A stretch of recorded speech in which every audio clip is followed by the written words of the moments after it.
Hi guys, this is me, Iya, and welcome to my vlog! So, nung Monday pa nga po itong video na ito, pero ngayon ko lang na voice over dahil ako ay super busy sa mga gawain sa school.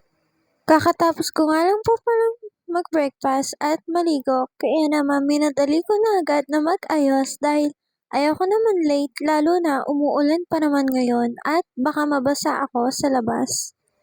Nang matapos nga po pala ako mag-ayos ay agad ko na pong inintay sa labas ang aking sundo at ako po ay late na sa klase pero mabuti na lang ay umabot ako ng ilang minuto. At eto nga po pala ang aking scrapbook sa mape na ipapasa ko mamaya. Kaagad ko nga po itong ginawa dahil ayoko naman mahuli. At dahil nga po wala kami masyadong ginagawa, ay lumabas po muna kami ng aking kaibigan at bumili po muna ako ng pagkain dahil nagugutom po ako.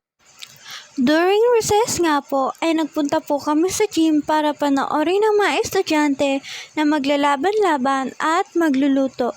Bumili na nga rin po pala kami ng pagkain para kami ay kumakain habang kami nanonood dahil nga baka magutom kami dahil papanoorin namin ang mga estudyante na magluluto.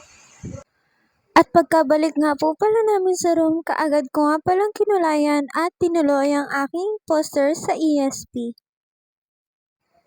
At nang time na namin ng mape ay kaagad ko nga palang ipinasa ang aking scrapbook at nakakuha po ako ng 97 score.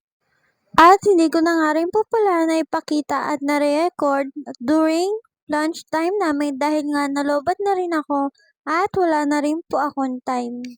At pagkadating nga po pala ng aking sundo ay sinabay ko na rin ang aking kaibigan pauwi sa bahay nila dahil nga namamaga na ang kanyang paa at para na rin makasabay siya at makauwi. Pagka-uwi ko ng bahay, kaagad ako nagpabili kala mama ng badminton na aking gagamitin sa intrams dahil sumali po kami ng badminton. At dito po natatapos ang aking vlog. Pasensya na po kung medyo maikse, pero thank you for watching!